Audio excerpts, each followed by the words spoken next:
Atomic Radio Hour, Post Nuclear Podcast. I'm Vince. And I'm your esports ready host, Declan. What's up, pal? How you been? I've been good. I've actually had a really tiring day at work today. Yeah? Yeah, I'm quite tired. I'm not sure if you can see it on camera. I'm going to try to be as lively as possible. My dumbass looked like I can see you. Whoa. Whoa. Whoa. My little feedback cam was giving me some fucking vaporwave glitches. I wonder if that's going to show up or not. I mean, I guess we'll know. Neato. Yeah, cool. How you doing, my friend? Dude, you know what? I still constantly only want to play Borderlands 3. I'm sure we're going to be talking about that a little bit today. It's so good. It is really good. It's so good. And you know what? I learned something. I said on a previous episode I didn't really like the whole haha boobies and buttholes jokes of like past Borderlands. This one, they're all new writers. Yeah, I feel like they definitely did some really good progress on their writing. It's Borderlands, it's never about the writing, and the writing has always been shitty, even in the first one. But this one, I'm kind of like, I feel like a little more compelled, because it kind of takes itself seriously when it needs to, and then doesn't ever again. Like, a lot of the side quests are super duper fun, and like, silly. But and it's always been like that. Yeah, but every time you talk to, like, one of the main bad guys, I'm like, oh, God, good. Like, this is actually like, kind of serious. Like, she, like, this is Tyreen, someone that I should not fuck with. Yeah, like, that was another thing with, like, my whole thing why I didn't like Jack, is he was just too silly. Like, the Joker is the Joker because, like, there was a video I was watching about the Joker, and it was like, the Joker should be funny to himself. The Joker doesn't laugh. And, like, Tyrene's not funny, but she has a very, like, whimsical haha attitude. Yeah. And then you see her in a cutscene and she's like, I will fucking eat you. Yeah, I will end your existence, bitch. Yeah. And I really like the game. I really enjoy it. I'm having a ton of fun. The, like, roller scooter thing, I haven't got it yet, but it's so goddamn cool. What roller scooter? The, like, circular, like, transport thing. Oh, I just found what do you call it for? You can find enemy vehicles and then bring them to catch-a rides, and then you get their parts. Like, they have parts that you can only find and bring back, and then Ellie turns it into a thing. So vehicle customization is so much better in this game. It's all right. It's not crazy. It's cool. I mean, like, it's not over the top like in a lot of other games where there's vehicles. Yeah, but it's like better than the last one. Like, you could swap out more stuff and like more colors and stuff. shit. Yeah. I love that shit. Yeah, I went to a powwow. A powwow. A Native American powwow. Oh, really? Yeah. So, the place I work is like a park on the weekends, and they've been renting out like this little space where they had like a bluegrass festival, and now they had a powwow. That's kind of cool. And I was like, oh, cool, Native Americans. There's none of them left. There's like 15. So, like, it's going to be cool to actually see, like, I don't want to make it sound like I went to the museum and I was like, or like a zoo and was to like, see a culture that you're not familiar with. Yeah. So it was like, oh, cool, we're going to get, and like my brother collects dream catchers, right? So I was like, oh, I'm going to buy a real, genuine, authentic Native American dream catcher. And like, I'm walking through the booth, and it's all white people. Mm-hmm. And I'm just kind of like, ooh, shit. History repeating itself. Like, and I'm just like, nothing here seems... And, like, the people that were Native American, you could tell, like... I mean, we've asked this in a previous episode. It's not racist to say that somebody looks of a certain way. Yeah, but it's an observation. So, like, I'm looking at these guys like, you're Native American, white dude in a headdress. Like, so... I know what you mean, yeah. And I was just like, I get it that you want to be part of it and you want to celebrate these people's cultures and shit, and I'm not going to sit here and be like, but, like, it just seemed like fetishized. Yeah. Seemed like a lot of people sitting around going, yeah, let's smoke the peasum pipe. Like, really, like, white people shit. And, like... Yeah. There was one woman there who was selling shit, and someone told me later on she was the only Native American that was selling shit there. And then they had, like, and I get it, it's a learning experience, so go to learn. They had a dance circle. It was like a drumming dance circle, right? And they had a bunch of kids, which I think is cool that the kids were like they were face painting the kids, and they had like these tribal warrior like face paints, and I'm like, that's cool. Like these kids are learning something, and like they're doing the dance, and it's like all like middle-aged white women. And you could tell they've all been like divorced once, and this is their like new boyfriend that's like semi-serious, who they both have kids in the same school or something. You know what I mean? Like that's like super close to home. Yeah, right? Yeah. Not the whole, yeah. maybe the first marriage didn't work out and the kids having a hard time dealing with it, so I should just, bring somebody else home so the kid can have an even harder time dealing with that, because you're not my fucking dad. You can't tell me what to do. Shut up, Karen. No, it's mom to you. But listen. Holy shit. Good old PA. Yeah. So I'm there and they're doing the dance circle, and like I'm looking around and they said there was gonna be food, so I didn't bring a lunch with me to work, and I was like, I'll just get food there. Like it's cool. Yeah, the last like authentic. festival, well, not even that, because I don't know what is authentic Native American food. Like I first think of I'm actually not really sure. You know what I mean? So I think of like deer that was killed by them and harvested by, like I don't think of like, oh, this is salsa. You know what I mean? Mm-hmm. So there's a dude selling like hot dogs and chicken fingers and French fries. And then, my favorite part, there's like Civil War reenactors just walking around.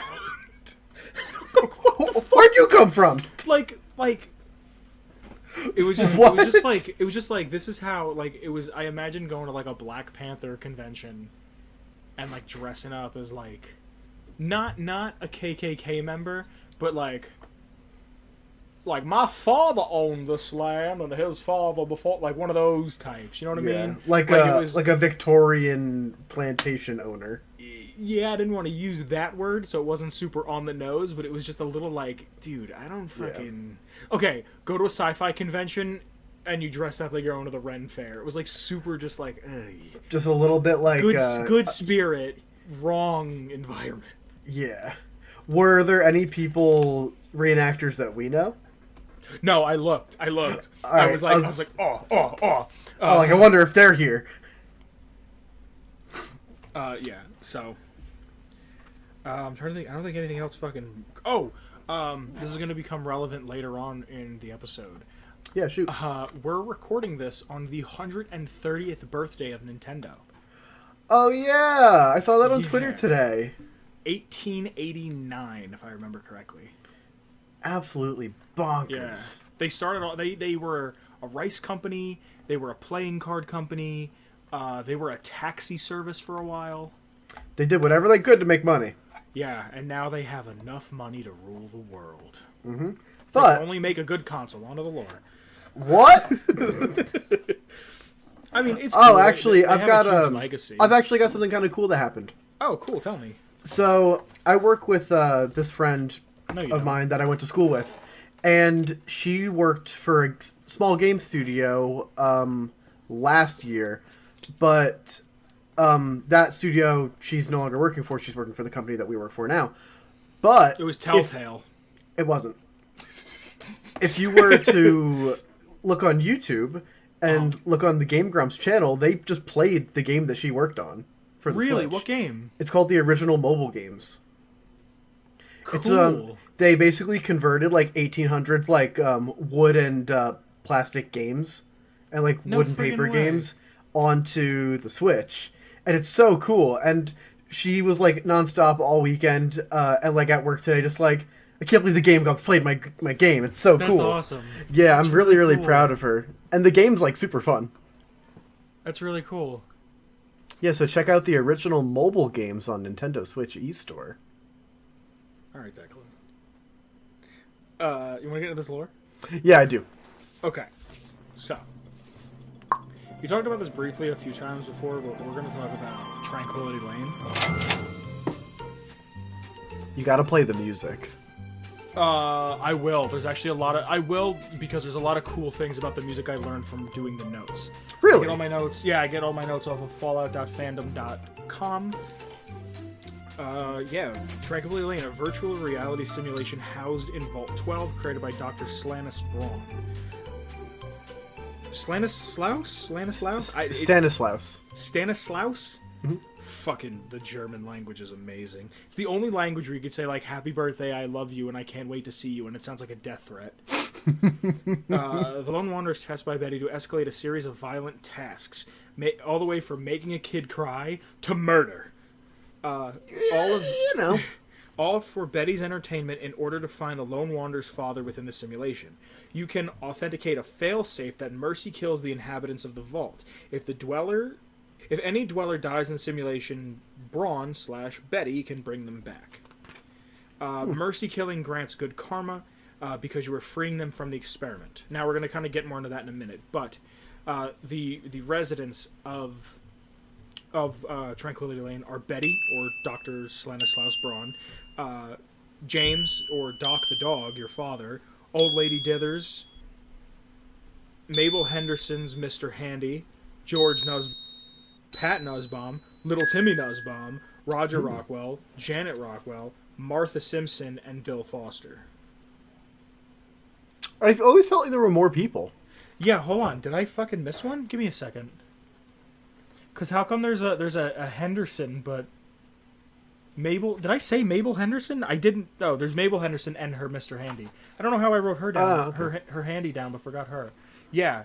Let me get my notes back in order. I apology.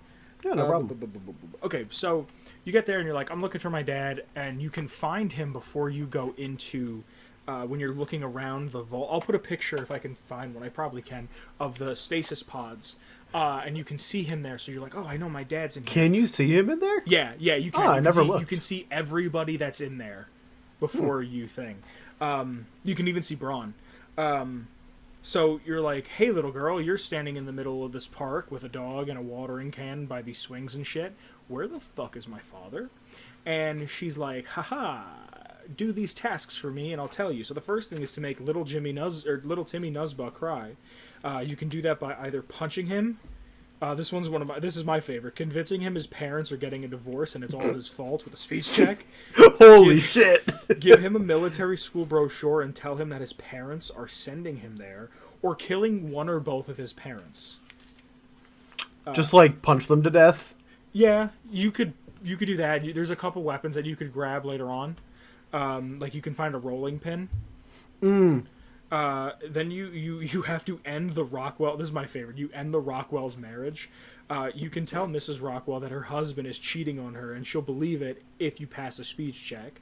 Finding lacy underwear in the Simpsons house and placing it on Roger Rockwell's desk, and then telling Mrs. Rockwell that he's either a cheater or a cross-dresser. Whoa. Or you can read Mrs. Rockwell's diary saying that she'd like to kill Mrs. Simpson, taking the rolling pin from the kitchen, and then beating Mrs. Simpson to death with it. Jesus. And then you have to kill Mrs. Henderson. This is number 3. The chandelier can be rigged so it falls whenever somebody walks under it. You can put roller skates on top of the stairs, so whenever somebody walks there, they'll fall down the stairs to their death. And Mrs. Henderson loves to cook, so you can rig her oven to have the natural gas leak, so as soon as she hits the pilot light, it explodes and it kills her. Or there's a security console in the kitchen that can be accessed, so you can enable the security lockdown, and her Mr. Handy will begin a security protocol. If you disable this, the security parameters are disabled, and it's unable to tell what is friend and foe, and kills everything in the house. Jeez, I don't remember all these options. Yeah, there's a lot. I remember being fond of Chandelier Death. Yeah, I think I've done that one. I've done that one, and I think the pilot light from the oven. Yeah, that one, and I don't think I've ever... I've also done failsafe. I've done failsafe I'm going to get there in a second, yeah. That's the 4th one, and the final one, the failsafe. Or kill everyone. You can... And we've talked about the pint-sized slasher in actually our Halloween episode. Yeah. I was writing the lore for this, and I got down to like this far into the notes, and I went, oh, fuck, we've done this already. Because we talked about pint-sized slasher. Yeah, it was just that little nugget of information that was lodged here, I'm going to say. In this big puzzle. And, yeah, so you can don the mask of the pint-sized slasher and the slasher's knife, found in the doghouse to the right of the abandoned house. You can bring the urban legend to life as you murder the town. After all of this, Betty thanks you and tells you that the dog has been your father the whole time, and he's watched the entire thing in horror. Now, you can activate the failsafe. The failsafe, since Stanislaus Braun controls his entire thing, he was a scientist for Voltech. He's going to get his own episode. Mm-hmm. I think we might just do that for Halloween. Or no, we're not going to do that for Halloween. There's something planned for Halloween, which I want to talk to you about. But we have something planned for Halloween. So maybe after Halloween I'll do him. Yeah. Okay, so inside the abandoned house, you can activate Project Communist on U.S. soil, where Chinese communist soldiers permanently kill everyone within the simulation. Old Lady Dithers... Keep going. I don't know any of the words, actually.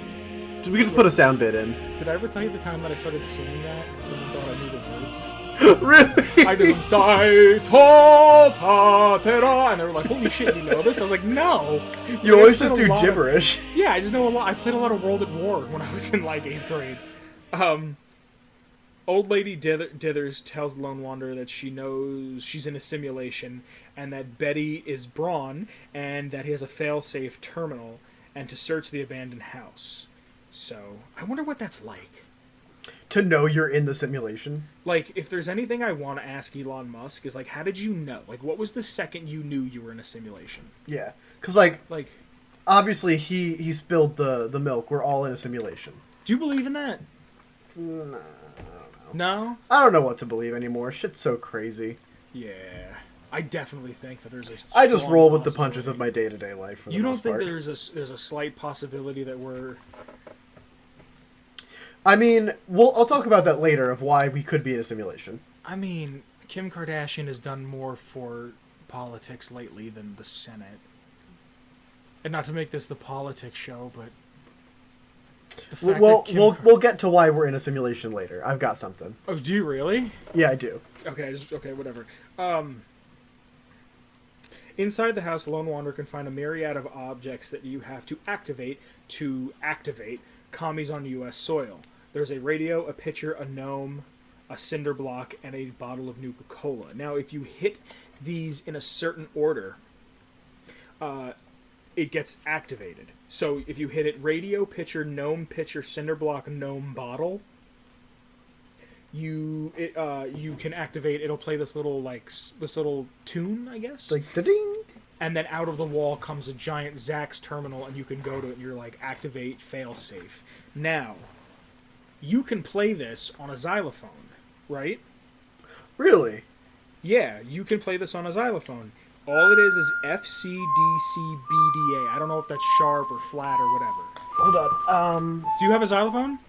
No, but I have my synth out in front of me. No shit. Yeah, hold on. Let me write down. What was that? F, C, D, C. D, C. My favorite rock group, FDDC. B, D. B, D, A. C. B, D, C. No, yes.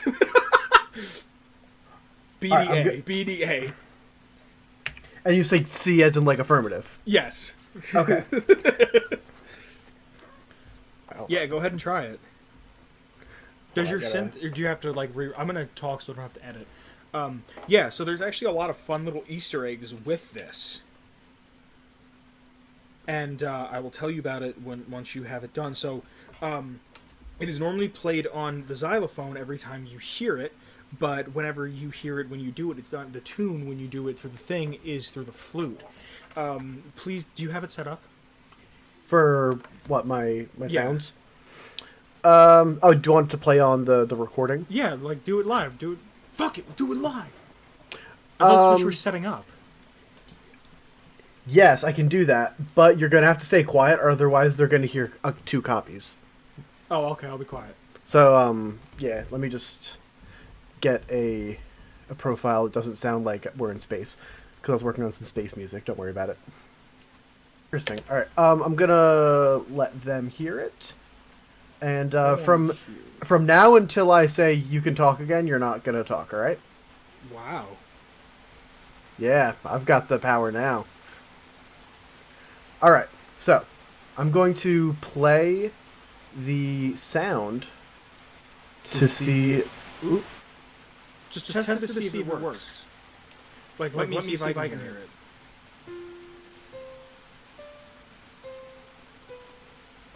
all right, it's getting picked up, but you I also don't are hear too. it. Of course, you're not. It's not going to transmit. I could whistle it or hum it. It's all good. Just play it.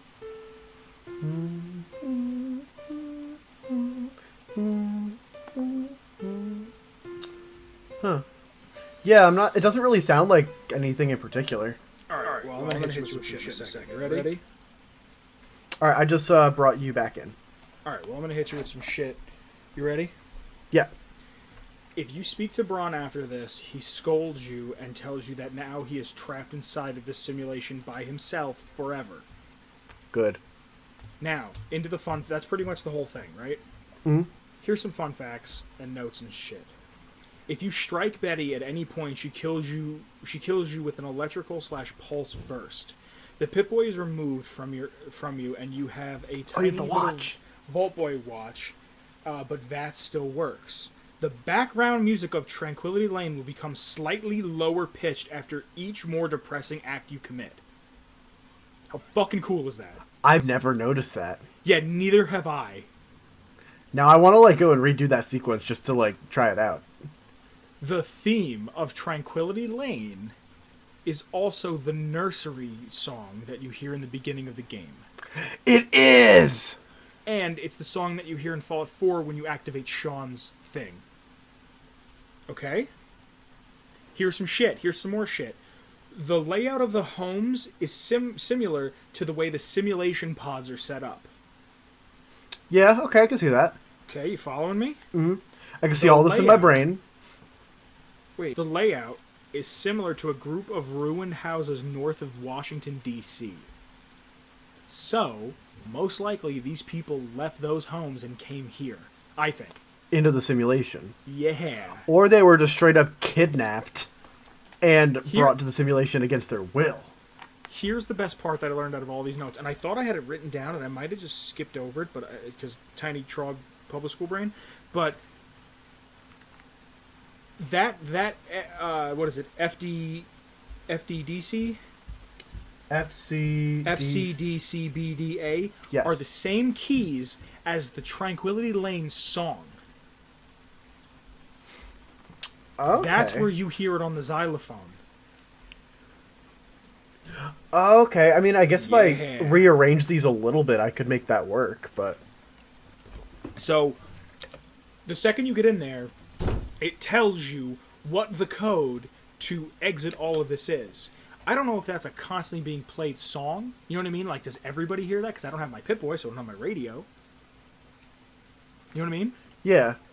But I thought that was super neat. The fact that... So, this raised the question, are you in a simulation the whole fucking time?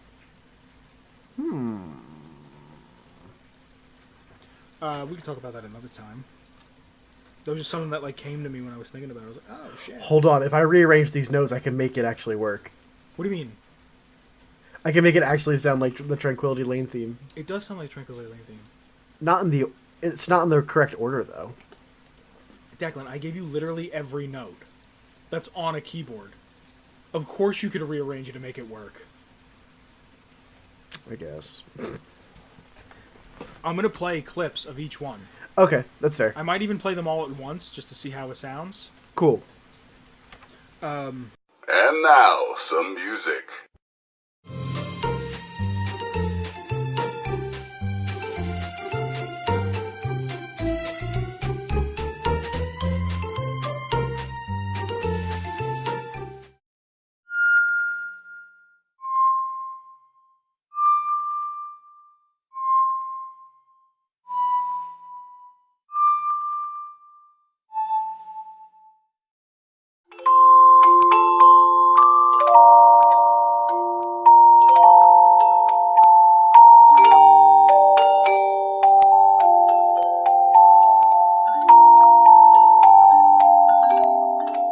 So, okay. You get the positive karma when you send the Chinese communist out because it releases these people that have been trapped for like 200 years. Their eternal virtual hell.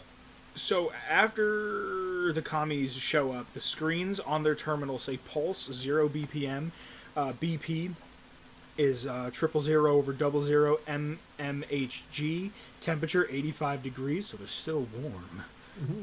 Respiratory rate 0/mm. Resident requires immediate medical attention. Stress level no reading, and then it says again resident requires immediate medical attention. And all screenshots taken within Tranquility Lane show up in full color. Really?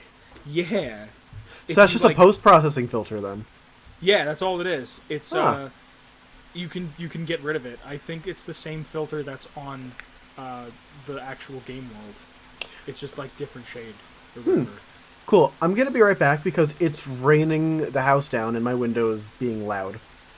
Yeah, so that's all I have for the lore. Yeah. I mean, I think Tranquility Lane is one of the most interesting parts of Fallout 3. It's probably do you remember the first time you got there? I don't know if I remember the first time. I do. You do? Yeah. You want to tell us about it? Of course. I remember getting there and going, what the fuck? And just walking around and being like, oh, this is the fucking future that, like, we thought we were going to have. You know what I mean? Like, in the 50s. And, like, oh, today's also the birthday of the Jetsons. Oh, is it? Yeah, 60-something. Sorry, tangent. I thought of the future and I thought of the Jetsons because they thought that's what we were going to live like. Yeah, and I just remember, like, walking around for a while and, like, looking at little Timmy Nuzba at his little fucking lemonade stand and being like, fuck you, kid. Fuck Your you, parents kid. are getting divorced and it's your fault. And I remember, like, I was a little guy when I was, like, 11 when I first played it, and I remember, like, being like, Goblin is now blocked backwards? Like, I was like, my dad is the dog? Like, you know what I mean? Like, it was just like, yeah, of course, idiot. Like, who else would it be?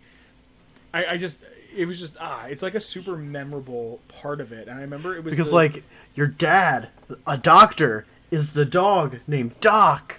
Well, not even that. I didn't even think of it like that. It was just like, oh, shit, I didn't put two and two together because I'm a child, so I'm an idiot.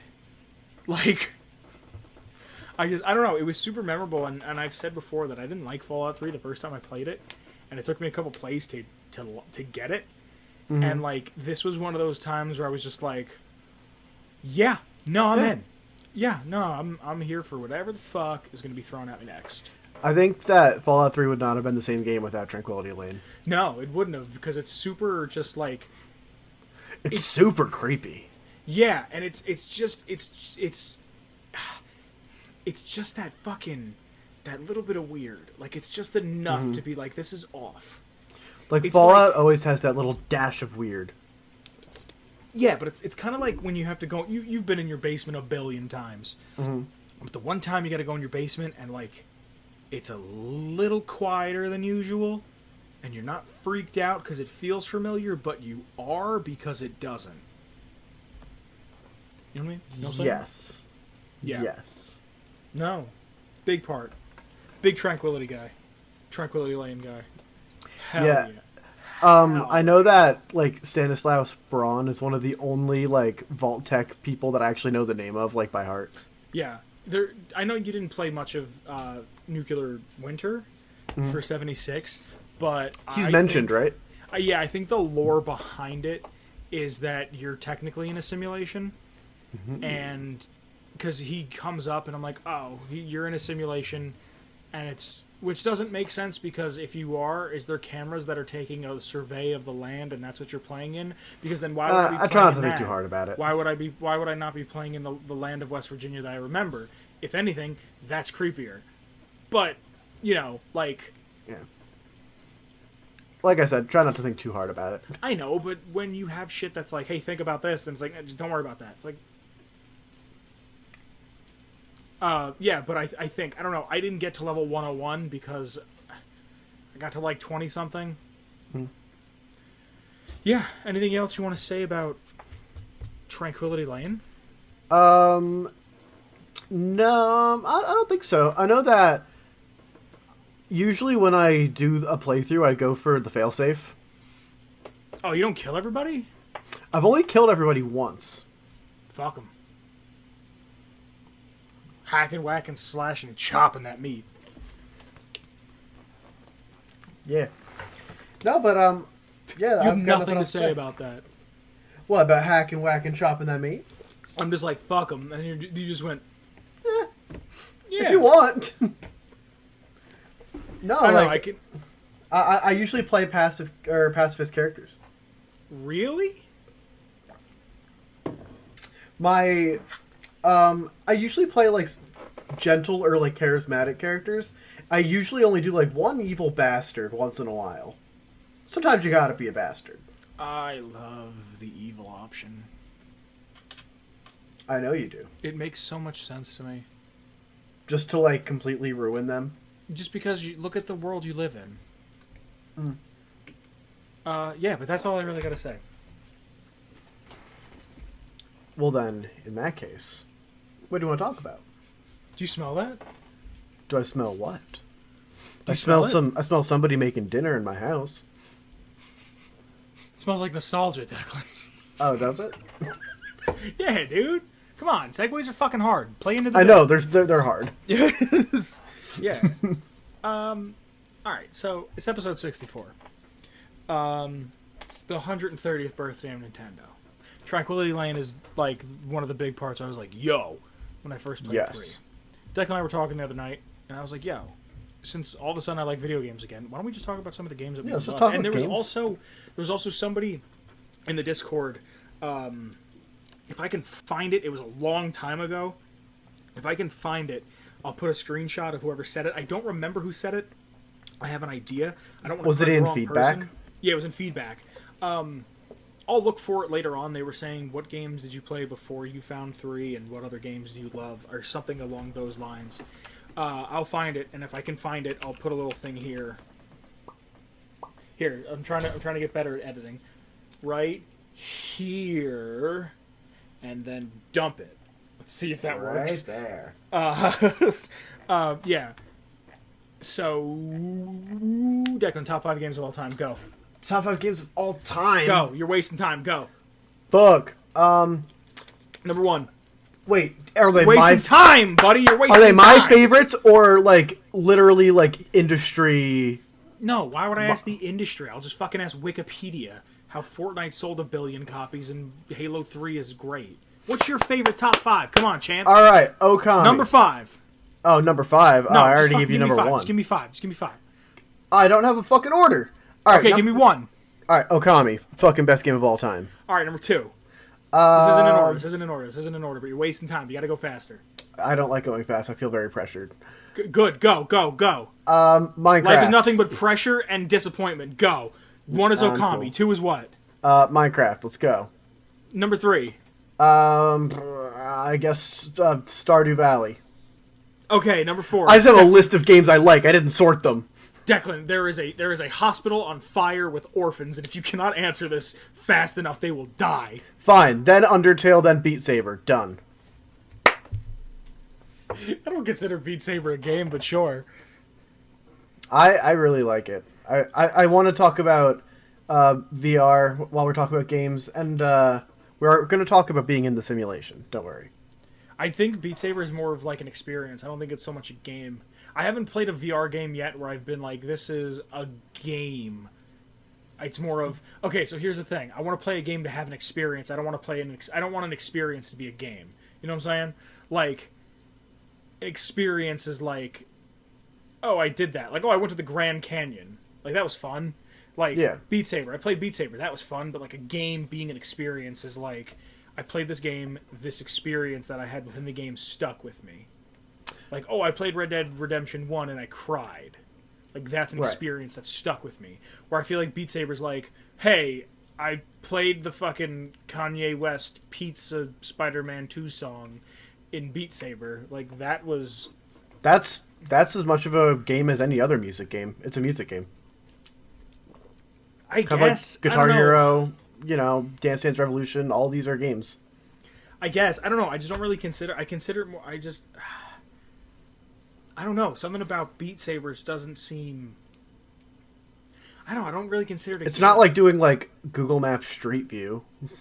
It's like, it's like if you wanted to have a VR experience, you can just use Google Maps Street View and look at anywhere in the world. But like, and yeah, it's an experience. That's not a game. There's like, somebody out there that's the fucking thing that they look forward to. Yeah, but like Friday comes around, I can't wait to clock out, get home, throw on my Vive, and just go, ooh, we're gonna go to Nevada today. Like, but that's not a game. That is an experience. Like, there's an actual there's Is game it though? mechanics. Wait, There's hold a on. point system. There is game mechanics in Google Maps. No, there's not. Yes, there is. There's a game mechanic. You can type in where you want to see. You can. That's see not things. a game mechanic. Yeah. How is it not a game mechanic?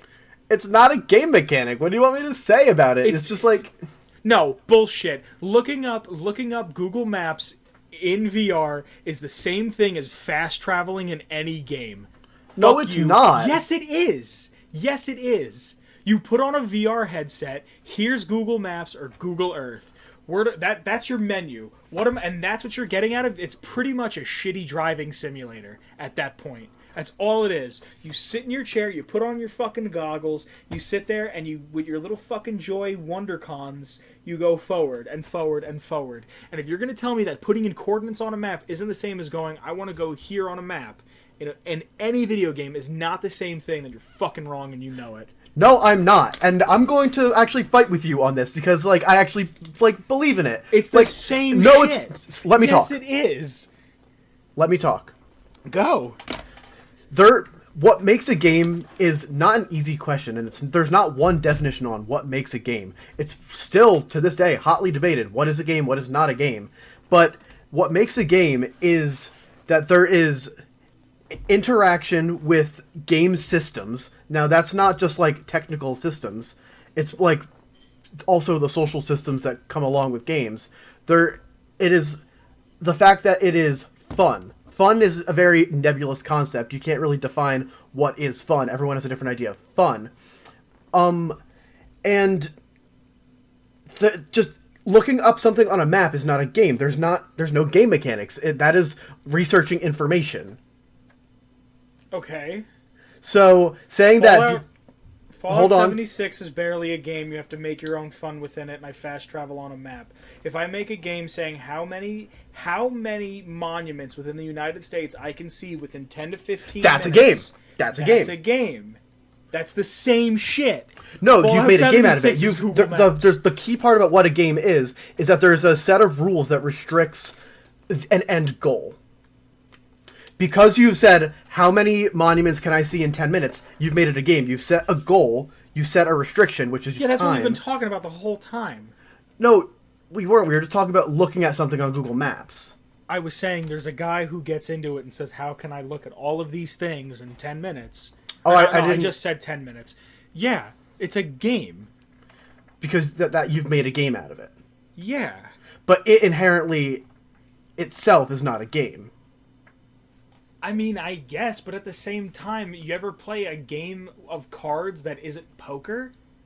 Yeah, there are plenty of card games. Do you understand what I'm saying? Like, if you just made a deck of cards and said, hey, I made these cards. Like, if I just came to your house and I was like, hey, man, here's 60 cards I made. Oh, what are they for? I don't know, figure it out. And then, you made a game like that. So that's not a game then.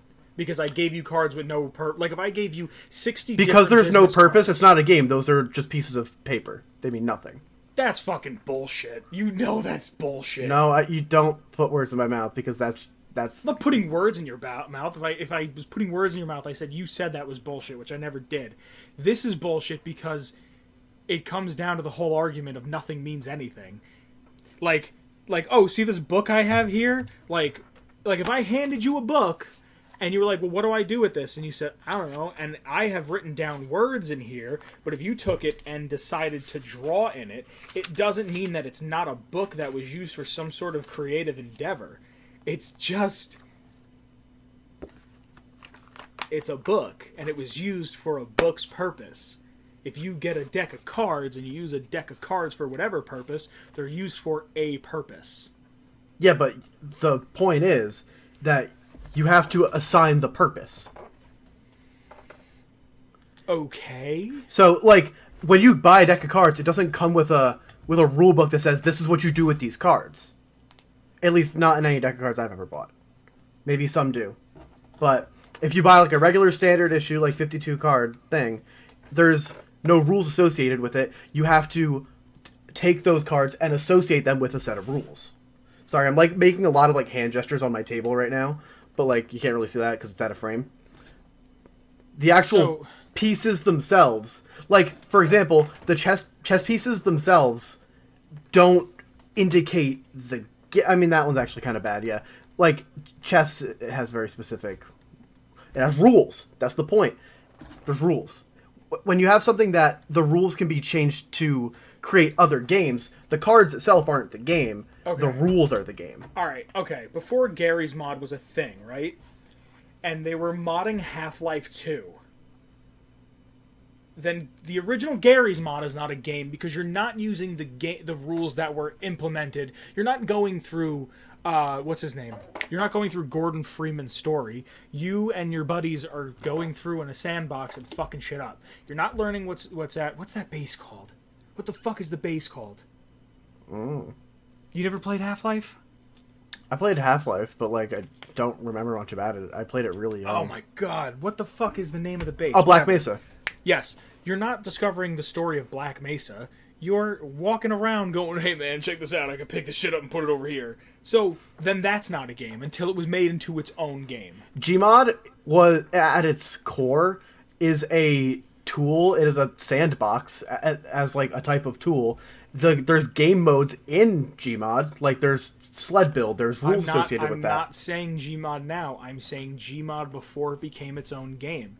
Gmod. Oh, then that was a modding tool, yeah. Straight up. Then it's not a game. Correct. So what I just said, that is exactly what Google Maps fucking VR 2019 is. It's not a game. It's the same shit. It's the same exact shit then.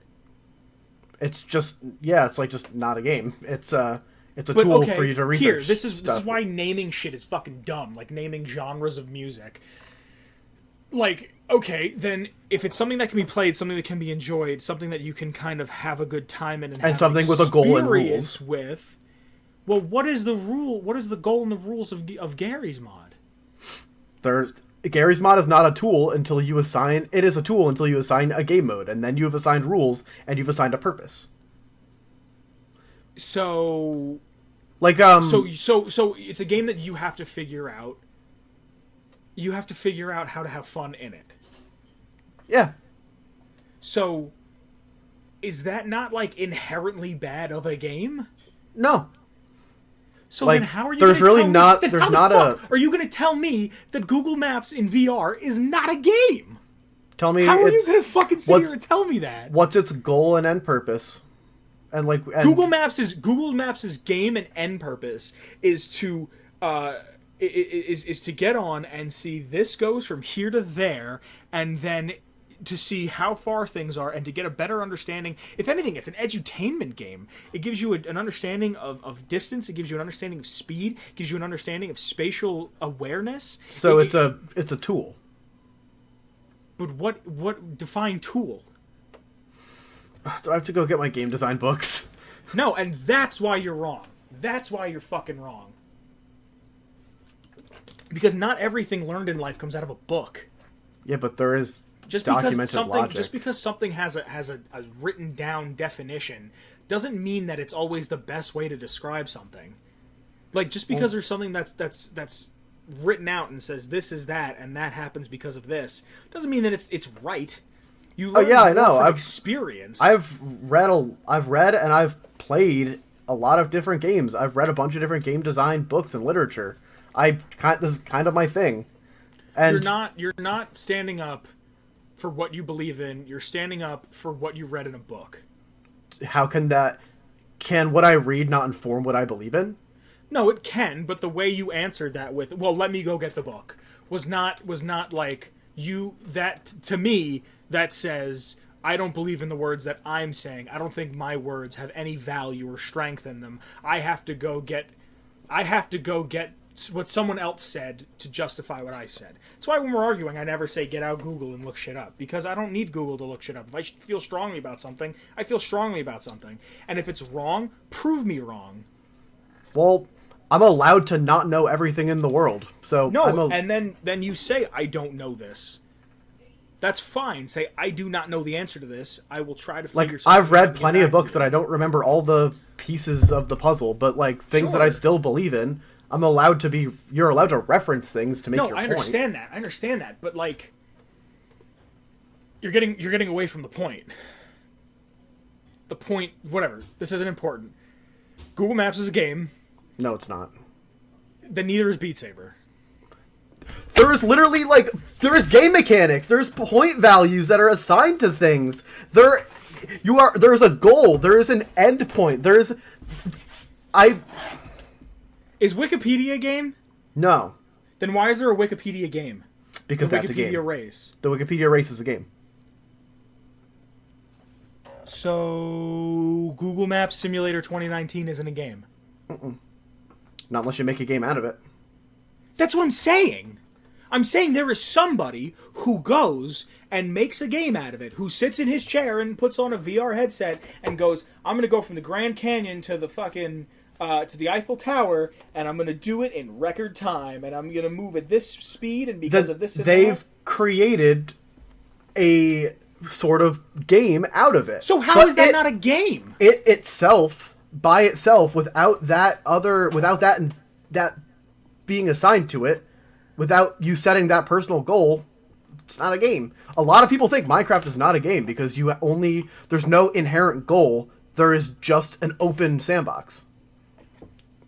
No, that's bullshit. And you're allowed to believe that. And I also hold on. You think Minecraft is or isn't a game? Oh, I personally would categorize it as a game. So I just don't understand how you're going to tell me the Wikipedia race is a game, but playing the fucking Google Maps game isn't a game. Well, let's be clear, playing the Google Maps game, if there is a game called the Google Maps game, in like quotations, then that's a game. But the tool, Google Maps, or Apple Maps, or Garmin, I don't give a fuck, a GPS Are they locator still in service, business? Yeah, I think so. Garmin? A GPS locating service is not a game unless you create a game around it. That's what I've been saying this whole fucking time. Well, then I guess we just miscommunicated at some point. I'm saying if you're going to tell me that Beat Saber is a game, then that is a game. Like, let's move on. All Beat Saber is connecting dots, really. You take your little stick and you go bop, bop, bop, bop, bop, bop, bop, bop, bop. Right? No? I can't really see you, but... No, I know, but I'm saying you take your little stick thing and you hit things, right? Yeah. So is it not just connect the dots? Isn't it not just connect the dots? Isn't it just not connect the dots with movement? What makes you say that connect the dots isn't a game? I'm not saying it's not a game. I'm saying isn't it just connect the dots? Like I just have this revelation now. I mean, it's connect the dots with time and rhythm, and there's a lot of parameters that go into scoring. What are your top 5 games of all time? Okami, Minecraft, Undertale, Stardew Valley, and I guess it's not Beat Saber. So no, if you want Beat Saber, keep it as Beat Saber. Opinions are important because it shows that we're people, and I'm actually surprised you had one for once. Excuse me? I said I'm actually surprised you had an opinion on something. Alright, well then Beat Saber. What are you laughing at? It's just so silly. It's such a silly argument to have. What was that? Like 20 minutes was exhausting. All right. Do you have any other games you want to talk about that you really liked? Let me just recatch my train of thought real quick. What are your top 5s while I think? Fallout 3, Arkham City, Red Dead Redemption 1, See, and then I hit kind of like a wall where I want to say Cuphead, but I haven't played a lot of it lately, and like I really You don't haven't have played a lot of to it. finish a game for it to be one of your favorite games. I guess someone told me that they thought that Bloodborne was their favorite game of all time, and they're like, but I've never played it, and I'm like, then how do you? When I think about like what are my favorite games, I think about like how does Control play into it? Like how do the controls play into it? Like the experience of staying up late and playing it. Like you know what I mean? Like that whole. Like I think about Fallout 3 was like, oh, it's Friday night. Like I'm off of school. I can play video games this weekend. Like, I don't know. I think of that when I think about it. Like I think about that experience I had with it. Like Borderlands 3, the experience of like, oh, I got an hour I can play. You know what I mean? Like I think of that. Right, yeah. So like, if you never played it, what's your experience with it other than just like, oh, the Game Grumps uploaded again? You know what I mean? I mean, I feel like maybe that person was answering the wrong question. I think maybe the question they were answering was, what's their favorite game narrative? I guess. But okay, Yeah, let me like ask you say this for then. example, I've never played Baldur's Gate, but like I know a lot about the D&D canon, so like I really like the narrative of the Is it Forgotten based on Realms. that? Yeah. So, all right, let me ask you this then. Games that play like movies. Yeah. Could you watch somebody play The Last of Us on the theatrical like difficulty if they have that? Because I know Horizons did. Could you watch that and consider that to be your favorite game because it's more? You can consider it to be I wouldn't nickel and dime people personally. No, If but you they've understand what I'm saying? Like it comes back to what is a game? And that's the question. You know what I mean? Mm-hmm. I don't know. Why'd you shut down right there? Why'd you shut down right there? What do you mean? I was like, does that ask the question of what is a game? And then you go, I don't know, that's the question. And then you kind of got quiet. I mean, it just kind of like I didn't want to like repeat myself from before. Just like yeah, it harkens back to the question, what defines a game? And it's not an easy question, and it doesn't have a simple answer. There's a lot. I can drop like a bunch of resources in the thing below if people want. Yeah, go ahead, put it in there. Yeah. Let me write that down somewhere. Could you put that? Do you have the end card? Scrabble thing? No, what I do is when I'm editing, I write it down. Okay. I say, Would you like, mind hit this scribbling here, that in hit for me? Yeah. I don't know, because I'll drop some cool educational articles if anyone's interested. Because I have two different types of parameters when it comes to what are my favorite games. And some of them think of like, what are the games that have had the longest lasting impact on me? And then some of them I think about, what are the games that I grew up with? And I feel like you should have one that means like, these are the games that are actually good and I got the most out of. And then these are the games that are good, but they're nostalgia games. So like, Oh yeah, I've got a bunch of those on my list. yeah, like Simpsons Hit and Run, it's fun. It's not a perfect game. What else did I play? Sonic Adventure 2 Battle. That game is horrendous, but it's fucking like I smile when I go back and play it because it's the game that I played like the most of. I have Lego Star Wars 1. Oh my god! I haven't thought about the Lego Star Wars games in forever. I want to get the anthology pack on Steam and just play through all of them. When the 9th movie comes out? Yeah, I want to play through all of them yeah. once the last movie's out. Dude, I want to play as Kylo Ren in like... With like a Yoda head. Yeah, yeah, I don't know, cause, dude, you ever hear of iNinja? Yes. What do you know about iNinja? Absolutely nothing, but I feel like a part of my brain like opened up as soon as you said that. What is that? This is a game, and I don't have my GameCube games near me. I packed them away. Not like I'm never going to look at them again, but I just kind of put them away somewhere. Like, you know, saving space, real estate, whatever. Yeah. It's a game where you're a ninja, voiced by Billy West, and your master dies in the opening cutscene, so you have to go avenge your master. And it's pretty much a fucking hack and slash platformer. And it's the fucking... I haven't played it in a very long time, and I remember when I was in high school, I was like, I need to beat this game because I could never beat it because it was so hard. And I remember being like, I need to go back and play this and beat it. And I finally beat it, but I never got the true ending, and it's like such a small cult classic game. Like, there's such a small following of people who still remember it. And it was dude, it's like just thinking about it, I can hear the music and I'm like, oh my god. Like doon doon doon doon doon doon doon doon doon doon doon. And I remember a few years ago I went back and started looking the game up, and apparently they were gonna make a second one, but they canceled it. Like, oh, the studio who made it is Argonaut Games. I don't even think they're around anymore. They don't sound familiar. Oh, let me see if I can find a picture of Argonaut. Yeah, but I played like did you ever play Vex? Vex? Like VEX? Yeah. No, I don't think so. Okay, so Vex was a game where you were a little fucking... What is this? You were a little, This is not what I wanted. This is not what I wanted. I spelled it wrong. You were like this little fucking... Let me see if I can find a picture. There was a... Put a picture here, me. There was a little, You were like... Kind of like, imagine... What's his name?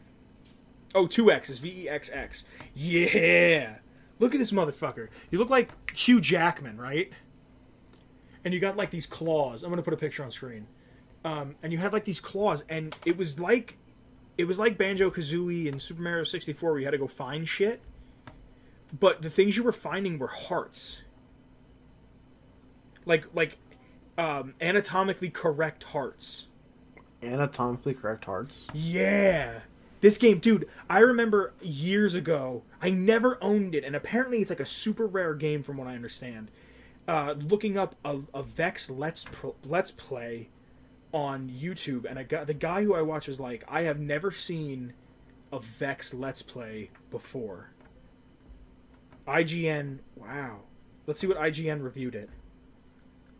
2002. Come on, just give me the fucking score. 7.6 out of 10, too much water. It's not giving me anything. Yeah, dude, this was one of those games that, like, nobody remembers.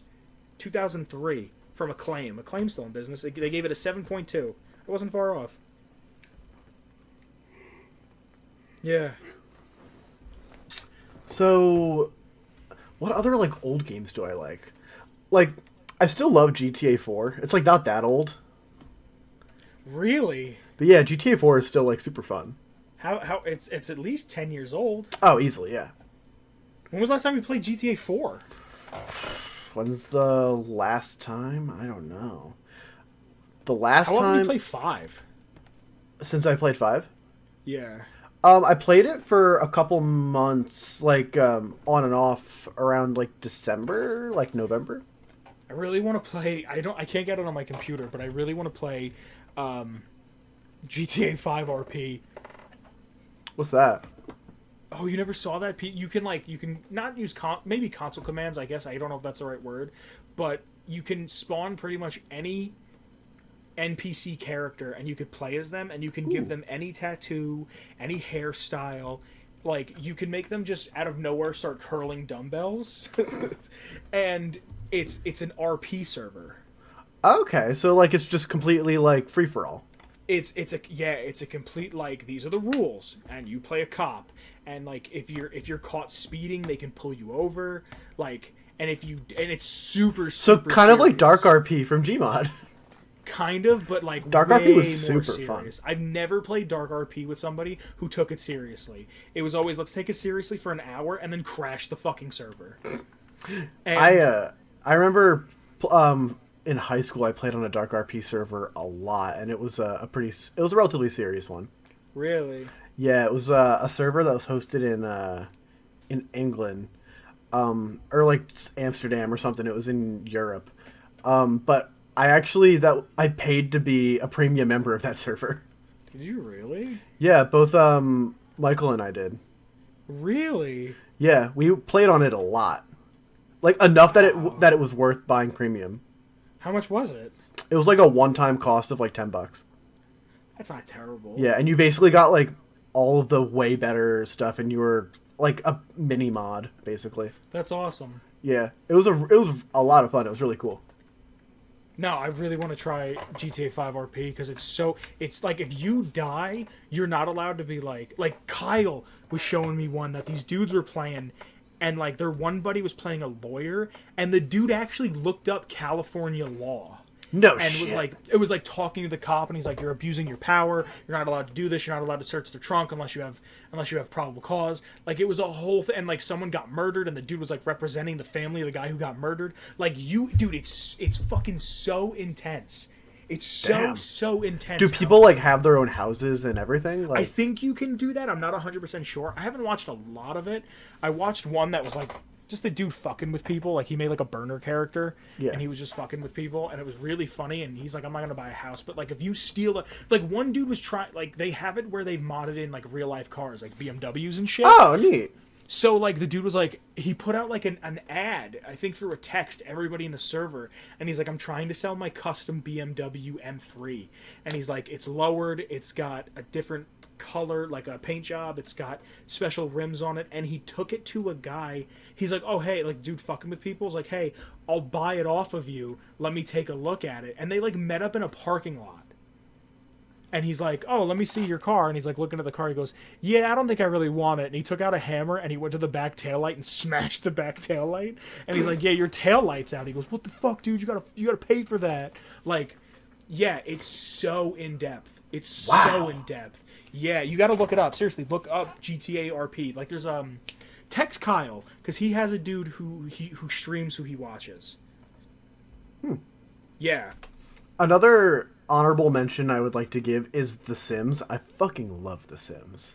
That's a game that I played, but I never could get into. I love simulation games, like as like a higher level genre. I love simulation games. I love city builders, and I love like The Sims. The Sims 4, The Sims 3. I put like hundreds upon hundreds, maybe even 1,000 hours on The Sims 3. Really? Yeah, The Sims 4. I've got so many hours on. I own all of the expansions except the one that came out yesterday. They're still putting out expansions For The Sims 4, yeah. Holy and they've shit, made the came game out 5 years so ago. good. I remember when that game came out, nobody liked it. Yeah, because a lot of the stuff because people were coming from The Sims 3 where they had all the expansions and then going back to a new base game. Yeah, I guess. So it was kind of like it took a while to transition people over to The Sims 4 because like there wasn't a lot of content in the beginning. But now it is so good and very well supported, and I love The Sims. But I often think like we could be in the simulation because you know how like when you like click on the fridge to like send your sim to go get food? Yeah. But like you know how they do it automatically sometimes? Yeah. And then they get there and you can like cancel the action and tell them to like, no, you're going exercising instead. Yeah. So my old roommate would constantly like his idle animation was that he would leave his room, walk over to the fridge, open it, nod his head and look at it, close the fridge, go back to his room and continue playing games. Just like The Sims. Really? Yeah, like he would just open do that? just would Was he doing open it for a meme? No. Like, he would go over with intention of making something, realize he was too lazy to cook anything, and then go back to his room. Oh. But, like, it always makes me laugh, because I'm just like, huh, you're a sim, but, like, instead of making the food, your player just, like, told you, no, go back to playing games, idiot. I don't know. I've always just, like, thought it was like that, and I thought it was so funny. I think we live in a simulation. I mean, one thing we do live in is a society. How did that start? Like all of the trash on the internet, 4chan. You can't blame 4chan for everything. 4chan's Yeah, I know. 4chan's done a bunch of great shit. And I I'm named not Taylor Swift's cat. So I'm not saying 4chan's at fault for everything. Reddit has its own fair share of problems too. Reddit's fucking awful. Oh my God, Everything on the Reddit's internet awful. is awful. Yeah. But do I know what's not awful? Tell me. Shane Ivers. Yeah, let me hear. That dude, he's been cranking out music. Dang. But we care a lot about Feather Duster. Feather Duster is the intro music for this show, and we love it. But if you want to see Feather Duster or other songs like it, you can get it at www.silvermansounds.com/free music/featherduster. Wonderful. I finally did it. If you want to follow the show, you can find links to our Twitter, both the show and our personal Twitters below. You can also find our Instagram. If you're listening to this on YouTube, thank you. Make sure you give it a like, give it a comment, share it with a friend or two, or 11. You can find us on all major podcasting sites. And please join the Discord if you want. Like I said before, we have a feedback little Johnson where you can say like, hey, I'd really like to hear the lore of fucking Preston Garvey's or Moira Brown's mustache. I want to hear all about Moira's mustache next week. If you throw it in feedback, there's a chance that if I'm lazy or I just like it instantly, I'll be like, that's what we're doing. So we've done that in the past. Yeah, and this one was something that was said a long time ago, and I want to say I sent you a screenshot of it and be like, we need to do this, but whatever. I mean, we can try to find it. I'll try to find it in feedback. So you can throw something in there. You can talk to us. There's always some memes going on. There's always some memes going on. So, yeah. And, all around, just talk about gaming. Yes, and we also have a Patreon. You want to tell them a little bit about that, Declan? Do you want me to do Patreon? Yeah, I said, do you want to tell them? So, Patreon is this great little website where we can offer you things for money. You can help support the show and make Atomic Radio Hour get better and better. Just for a few bucks a month if you want. But remember, Atomic Radio Hour is always going to be free. You're never going to have to pay for the show. But it ultimately helps out to grow the show and make it even better. There's a bunch of cool stuff like being able to enter a raffle, to enter our D&D game, and other just really cool stuff. You get shout-outs on a monthly basis.